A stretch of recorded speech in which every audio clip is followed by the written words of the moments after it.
Hi, and welcome to TEDS, Transducer Electronic Data Sheets Explained. We're clarifying myths, standards, and we're going to show you some best practices.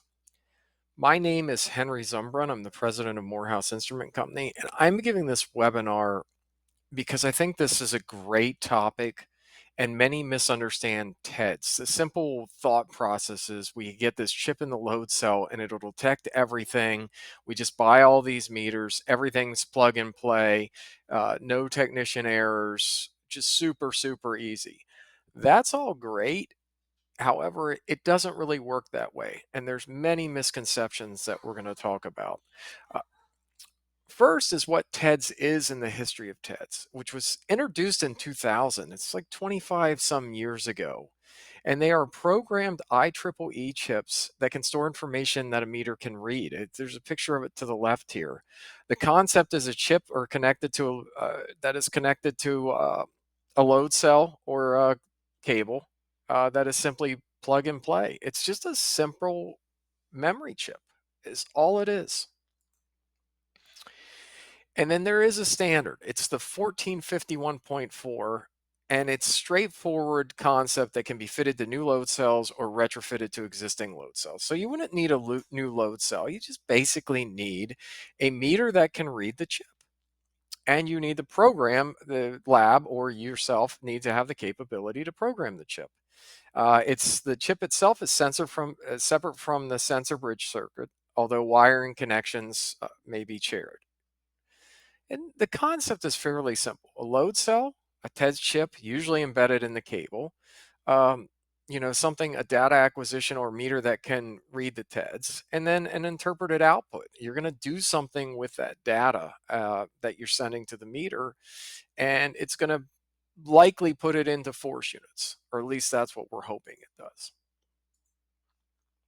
So, what users hoped it would be, like I said, they hoped it would be an easy plug and play integration and simplistic chip that would be standardized and programmed to hold a lot of information about the load cell, including linearization or advanced quadratic equations.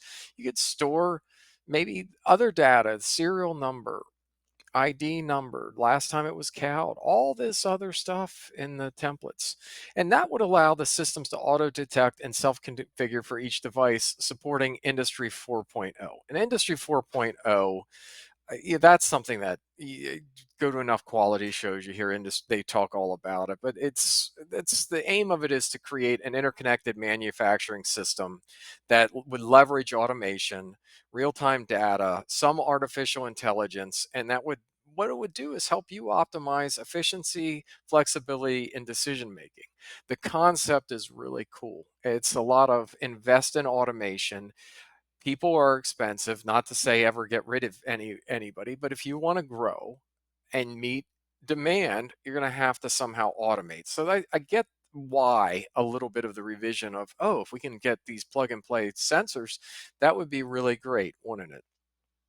What happens? Uh, the incorrect implementation of the IEEE standard and creation of proprietary non-compliant standards happen, which now it's confused everybody. You have things like SIGCAL, which is signature calibration. You have TEDS enabled, which confuses users because the TEDS buzzword is out there and they think, hey, this system is TEDS. TEDS enabled isn't really TEDS, and we'll talk more about that. So, TEDS enabled is not TEDS compliant. And really what we want to look at is TEDS compliant. What does that mean? Well, what it means is we're compliant with the IEEE 1451.4 standard. It supports calibration data and you can hold various templates, which we're going to talk about. TEDS enabled just stores the ID number. There's no linearization and it misleads users. So basically, with TEDS enabled, I can take a chip, program it. I program a meter with my span points and everything else. And when I plug that load cell in, the TEDS enabled chip, if it auto identifies, is going to load that channel, nothing else. In fact, a lot of times it only saves you about 5 seconds. So TEDS enabled, 5 second changer, a lot of programming. There's some bias in there, and we'll talk about all of that. So again, TEDS enabled is not TEDS compliant. I cannot say that enough. And many devices just confuse a lot of people when it says TEDS on it, and they do not meet that IEEE standard. So, what's happening? What do we see happen? Well, the first thing we see happen is a lot of people ask, hey, I saw TEDS enabled. Can I do this TED stuff? Can I use multiple meters? And you have to tell them, no, you cannot. The second thing that happens is because some people have more expensive meters if they're going to do all the templates and handle all the IEEE compliance, that you have meters that are just using a little bit. Maybe they only use template 33, so like a fraction of that memory. So what we see happen is somebody does a cal, then they program a 2-point span linearization, and they don't test the actual performance. So they take a manufacturer's calibration certificate where there's 5 to 10 span points. They program in 2 of those span points, and then they go off in the world and say, hey, the manufacturer said non-linearity was 0.5%. My cell is good to 0.5%. I don't need to check anything else. All is great. That's not how it works. That breaks the fundamental rules of metrological traceability, which requires the load cells and indicators to be calibrated separately, and it requires you to do testing and quantify what your actual uncertainty is. So you have these basic premises here that if you do want to go down the TEDS path, that you need to have a load cell calibration report with traceability to SI, hopefully through an NMI, and you need to have the other side, either the milliamp side, the 0 to 10 volt side, the millivolt per volt side. That side needs to be traceable as well. So, and yeah, people get confused and think TEDS will calibrate the load cell, yet it does not affect the bridge circuit. Instead, the memory chips store information to allow the meter or DAQ to scale and linearize output from the load cell. The little chip, it's pretty smart. You can program lots of things into it, and then the meter just interprets that, reads it, and converts it to the output. End user confusion: they purchase load cells with TEDS expecting full calibration functionality, but receive incomplete or non compliant systems. That's what we see.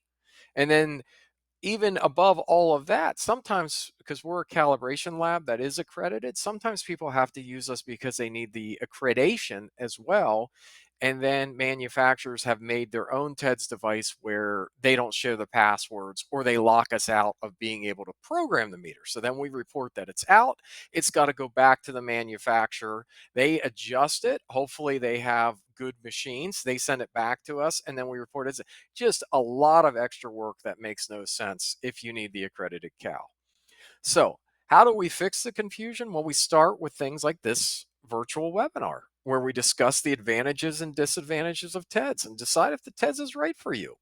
We educate on the importance of metrological traceability. We discuss the different TEDS templates that can be used with load cells, and we provide the steps to building a TEDS system. So, advantages of TEDS, of course, you want to align with Industry 4.0. If you want to be compliant, it's plug and play simplicity, effortless setup due to automatic configuration on the end user, saving time and reducing errors, enhanced accuracy and reliability, embedded sensor details and calibration data really prevent manual entry errors. Right? Streamlined data management, easier access and management of load cell information, including calibration data, for the analysis, increased versatility and safety, and interoperability across platforms to protect against incorrect settings or connections, to improve the overall flexibility and safety. So these are things that are good, right? You hear them and you want to do it. Disadvantage, biggest one is cost. For a system that we have today, if we calibrate something in accordance with the ASTM E74 standards and somebody can use their own computer with an indicator we provide, the indicators are pretty like $1,200, whereas the TEDS indicators, most of them are approaching 4x that. And then the other big disadvantage is this confusion on templates, and the disadvantage of standard templates and its inability to characterize a load cell well in tension and compression. This is important because people don't think about this. If I have a TEDS chip and I have a load cell that's compression and tension, we have to exercise that load cell in one direction. And we can program span points, linearization points, depending on the tablet, even coefficients. However, that chip is really only good, and those span points are only really good for one direction. So one TEDS chip, one direction. You can do other things like embedding another chip in the thing, or you can modify a template, which we'll get to. Though in practice, where TEDS is really good for people is if you're only using compression load cells, or if you're only using tension load cells. So the other thing is you have limited adoption and compatibility. Despite IEEE standards, not all meters comply. Many, like I said, many are TEDS enabled, and people think purchasing buys the wrong thing, which again, they only store the ID, no calibration data. So you can't really use that and plug it into other systems. In my personal opinion, TEDS enabled offers very little to no benefit. And from what I've seen using TEDS enabled devices, it saves about 5 seconds of 5 to 10 seconds of time when you hook up a load cell. And then you have the complexity and the calibration. More calibration work for the calibration laboratory, depending how you do it. Load cells that are calibrated with a meter as an as received calibration, and somebody wants it to read, say, in kilonewtons as received. What if it's out by like 0.05 and the customer expects something like 0.03? Then it's going to be required to reprogram the chip and re-verify. That's a lot of extra work. So basically what I'm saying is you do your as received calibration, you say, oh, it's out of tolerance. Now I'm going to have to reload the TEDS chip, get all these other values to program in the TEDS chip, programming in that TEDS chip, and then issue an as returned. So it's essentially three full calibrations to get the as received, the data to adjust the TEDS chip, program the TEDS chip, and then do the as return calibration. So for most calibration labs, this cycle time is double, and I would expect them to charge accordingly, which increases the cal cost then. And then you have the meter calibration that people forget about. Now, here's a budget, what we call like a budget simulator that we have. Very good simulator, 0 to 4 millivolts per volt. But if you want to establish metrological traceability, you have to have you have to have a means to calibrate every meter that you have that you're going to plug this load cell into. So you calibrate the load cell, and then you calibrate the meter. And what does that entail? That entails calibrating a device to calibrate the meter, which is then going to cost you additional income to purchase that equipment and send it off to your cal lab to have that simulator calibrated. So, recommendations. Now that we know the requirements, we need, we're going to need if we want to do this, the plug and play, we're going to need one mode. Hopefully we're just operating compression or tension. We're going to need multiple meters, um, however many load cells, different load cells. And then we're going to have to establish calibration on both our load cells and a simulator. And then internally, we're likely going to have to calibrate and come up with a method, process checks and everything else to calibrate all of our individual meters. So it's highly recommended that any programming method be verified with an entire system and that user understands how their meter interprets the data. So the first time through, you should not just send the load cell and say, hey, go calibrate it and program the TEDS chip. You should insist that the calibration lab programs it in and then verifies and reports what that instrument is actually reading with the meter. A good validation method would be send the system and meter, of course, together after the TED chip has been programmed. Avoid using templates 33 or 40 to store ASTM data. I'm going to talk about this more later. These templates do not support polynomial coefficients. Therefore, it's not how the standard or the ISO 376 standard or the ASTM E74 standard or the for torque ASTM E2428 standard or several other standards were written to use polynomial coefficients. And you having a report that uses polynomial and then going in and trying to span it violates the standard, many of these standard, if not all of them, and is not okay. So if the calibration is performed using any of those standards, you have to ensure you're using template 41 or else it's not good. Your data is not going to be good. And then you have to ensure the polynomial coefficients are used direct, the ones that are you reported on the calibration report are programmed into the chip. So the information that's stored in an IEEE 1451.4 chip is organized into three sections. The first two are required and the last one is optional. The first one is the basic TEDS serial number and other miscellaneous information. The second one is the transducer template, which stores basic calibration data like output range, calibration date, force units, and excitation. And then where the third one, that's the optional one, that's probably one of the most important one, is the linearization templates. So we have the various templates. We have template 33 for millivolt per volt, that's unamplified. We have template 31 for 4 to 20 milliamps or 0 to 20 milliamps. We have template 30 for voltage, 0 to 5 volts, 0.5 to 10.5, 3 linearization, optional linearization templates. We have template 40, which provides piecewise linearization data, and template 41, which provides linearization data via curve fit polynomial. Uh, so let's discuss how we would implement this system. There's so much information, already way overwhelming information. But before we integrate TEDS, the first thing we want to do, we want to evaluate our specific needs, such as measure direction, traceability requirements. Make sure this is multiple cells and it's cost effective. I mean, if it's just one load cell and 2 meters, probably not going to be that cost effective to go through all of this. If it's multiple load cells and multiple meters over multiple systems, it's going to likely, and it's one mode only, it's going to likely be a different discussion. Then there's probably a lot of cost recovery. There's probably a lot that you can do to align with industry 4.0. But yeah, you're going to need to know the limitations, such as the likelihood of being able to use the load cell in that one direction or not. That's first, right? Also know what you might need to satisfy the requirements, including measurement traceability for the load cell meter.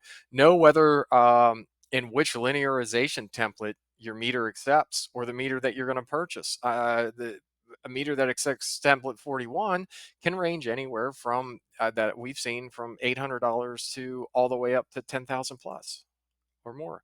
You don't want to make sure, if you're going to implement TEDS, that you buy a cell that is aligned with the IEEE 1451.4 standard. And then you're going to, when looking for the TEDS for load cells, you're going to want to really dig into that specification. And probably for most load cells, you're going to need to send something to the vendor and ask them specifically. Get smart really quick about what you're going to ask. Once you start gathering all this template information, say, I need this. Because what most of them will offer is a template 33 2-point span calibration, which is probably not what you want. So now we're on to the deciding what template you want. I'm already making assumptions, but maybe you do need a 2-point calibration. I'm going to show you the pitfalls of the 2-point calibration. So, do you demand high accuracy? How many span points do I need to program? Like, what do I want to do? Do I want that where the calibration provider has to give me an as received? Then they have to adjust everything to as close as nominal as possible, and then they issue an as return. Do I want to pay more for my calibration, essentially, because I'm going to put more time on them? Or can I use these 74 templates? So, basic templates: 33s, 30, 40, 41, review of these again. So we're going to show these, and we're going to show the system uh, and how to implement everything, which is basically using this right here, template 33, 31, 30, and then get into the 2-point linearization. And here we have what's called template 33, right? We're going back. These are the templates that we can use. We get a 2-point linearization. And what we did here is we took a 25,000 pound, very good load cell that with nonlinearity specification, better than 0.03%, and put it through the ringer on this 2-point span. And I use various data points. I programmed in 2% in capacity. I programmed in 10% in capacity. I programmed in 0 and 80%. I programmed in 0 and 100%. Remember, we only had 2 points.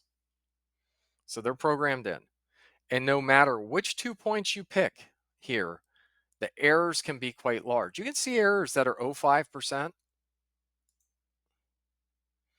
Okay, right here, 0.05%, 2500. You can see errors 0.1%. You can see errors, um, this one, 0.95. Uh, there's 0.1113. So depending on what you're picking, depends on the error of this. And again, this is a good load cell with good linearization data. Now let's look at this. So that was template 33, which is a pinfall 2-point calibration. In addition, some of the other meters will also offer you the ability to use template 40 and template 41.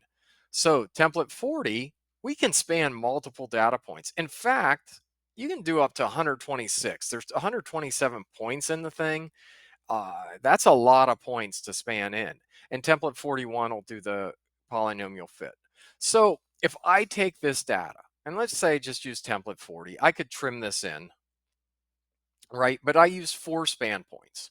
Took the curve, calibration curve, entered in 4 span points, and compared it. Yeah, look, like I said, good load cell, and right here, still have some errors. Now, as I said, we could trim this in because the template, a true template 40, I could do every single point and get this in. I wanted to show if we just did some random points, because there are meters out there that only do 4 points, 5 points, 7-point spans. And when they do these, you're going to have some additional bias. So if you can do every point, of course, that would be better. But errors are much better than the 0.1. The maximum we got was 0.03. We can likely trim that in. Now I look at template 41. This is where we can use the coefficients from the calibration equation from the E74, ISO 376, or we can use Excel and line test and do all this stuff. If we start looking at this data with these coefficients, and that's just a polynomial equation, higher order quadratic, um, equation is the second degree equation. But even looking at this, look at our errors, 0036. And if we use um, some of the better equations, like this higher order fourth degree, we could even use a fifth degree maybe. The errors are like super low. They're 13 parts per million. They're right here, 0.0013%.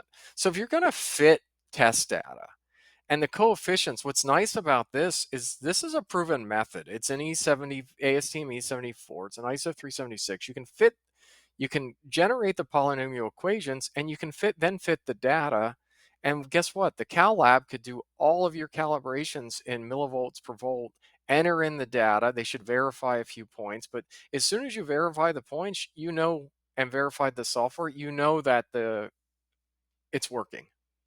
So we base our Hattie 4215, a lot of the programs that we have at Morehouse that do not use TEDS, that we simplified to reduce as much bias, eliminate as much measurement error as possible, use the polynomial equations. So data summary on this between 3 templates. Again, the most common template, not surprising, 2-point span, has the most error. Template 40 could have super low error, and template 41, out of all of those degree equations, the maximum error was 0.0068 at the low points.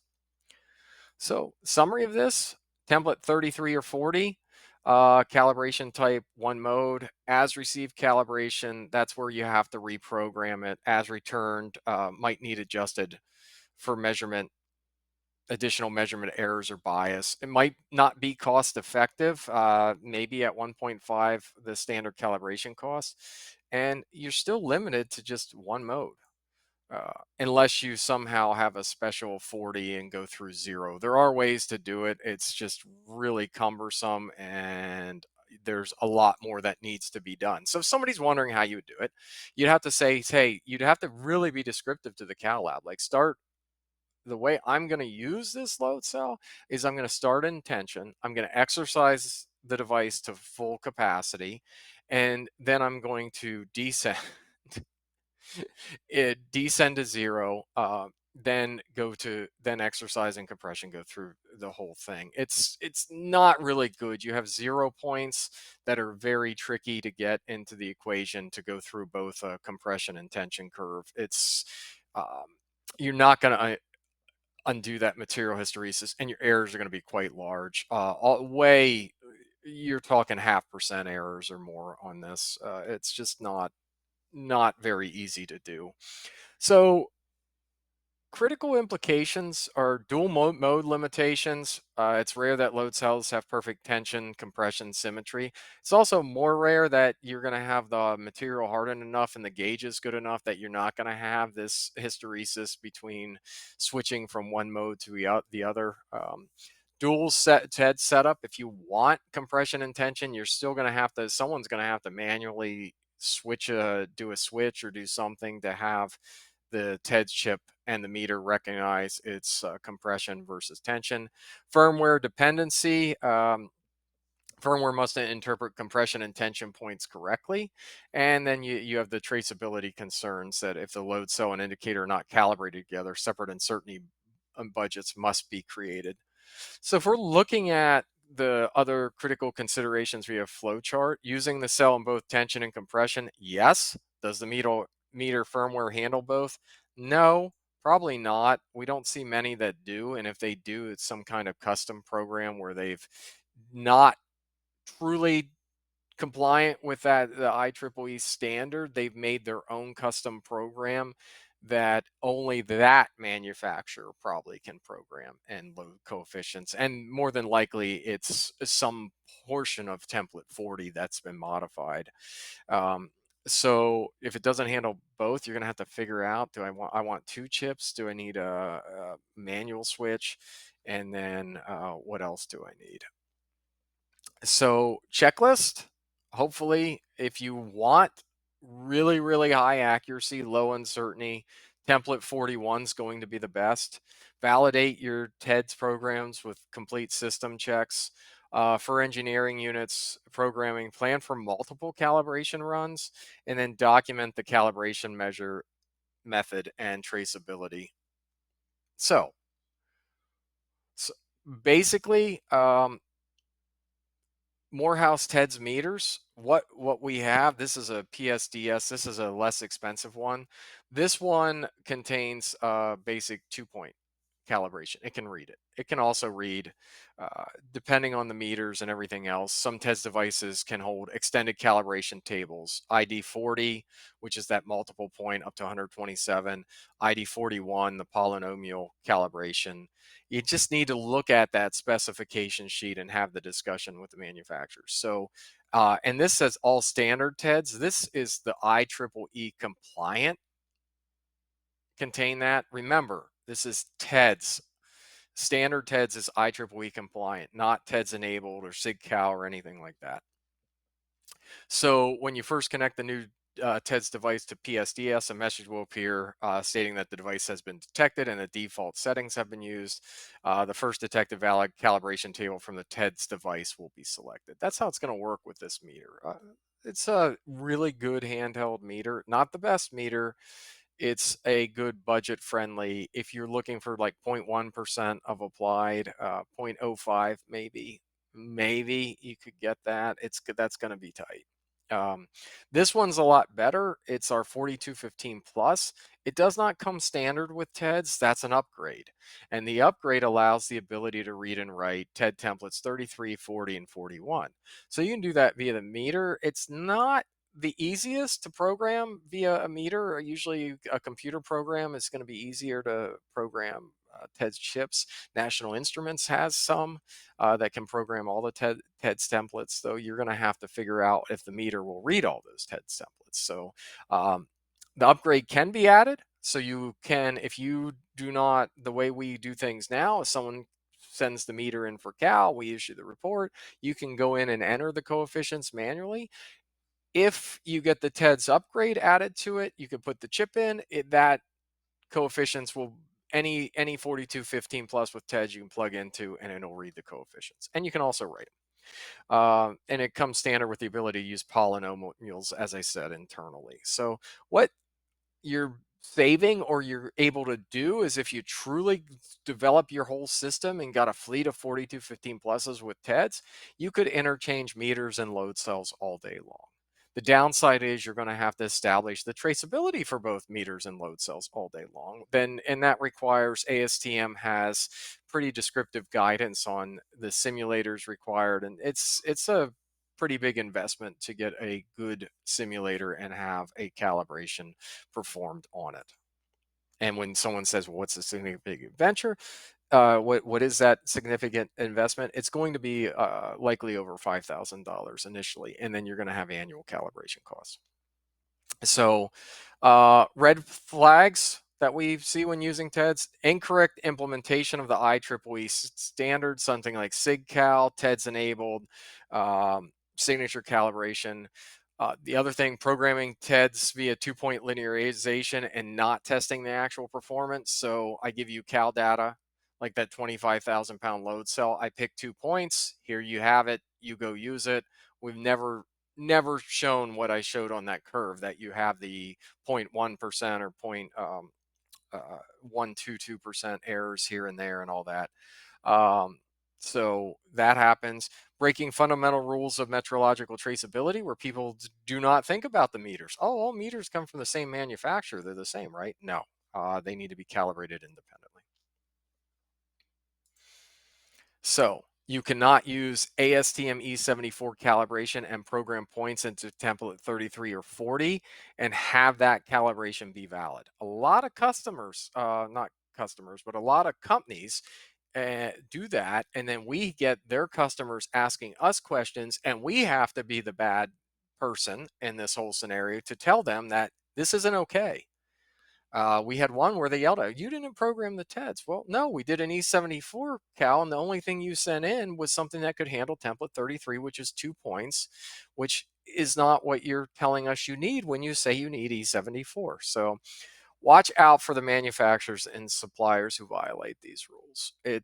They're out there, they're doing it consistently, and you're living with the measurement error, and you're at some point you're going to make a decision that's going to be the wrong one, meaning you're going to say something is good when it's actually bad, and it's going to be used for something critical in industry that could endanger one of us or several of us.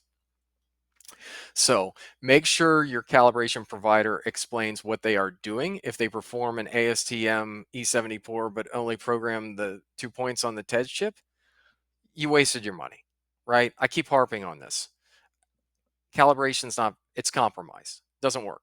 Remember errors of 0.1% on a 2-point versus 0.068%, which was the worst case with our E74 calibration.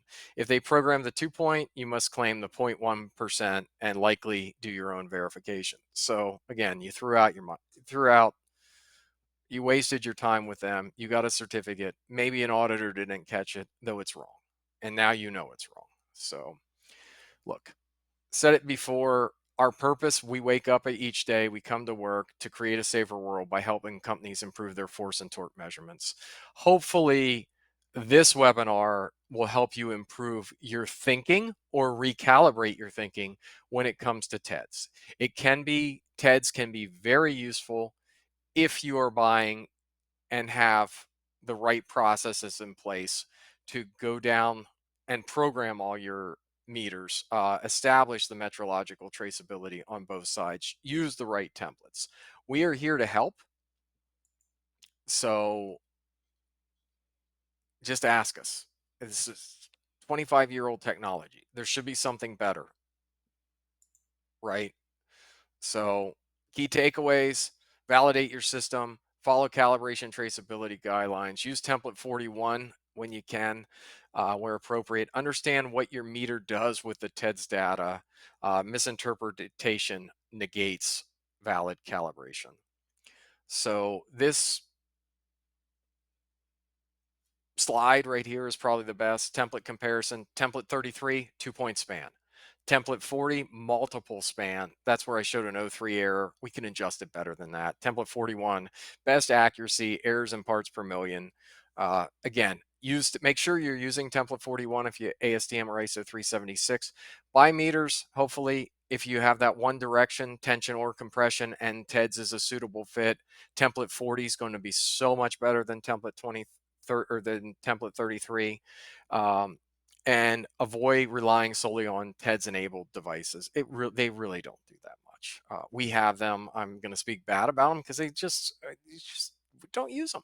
The meters serve other purposes, and we have our own programs with those meters to help uh, convert the readings and act as better handle what's the data that's coming out of the load cell, reading that and converting it into force units. And always validate your output to ensure traceability. And then, yeah, again, partner with us. We have these 2 meters right now that have TEDS. We're likely going to be adding some other ones in the future. We can talk to you about your needs and find the solution that works best for you. If you want more information, we have YouTube videos. Please follow us on YouTube. Follow us on LinkedIn. Over 5,000 metrology professionals follow us on LinkedIn. Very happy about that. Would love to grow that. And your time is valuable. So at some point, you watch this, you watch me stutter through some of these slides. These are virtually all new. Uh, and a new presentation that we're still working out on how best to present this, because there is a fundamental problem in industry with TEDS and the misunderstanding of what TEDS really is and how it works. So hopefully this allowed you to gain some better knowledge, and for that I thank you.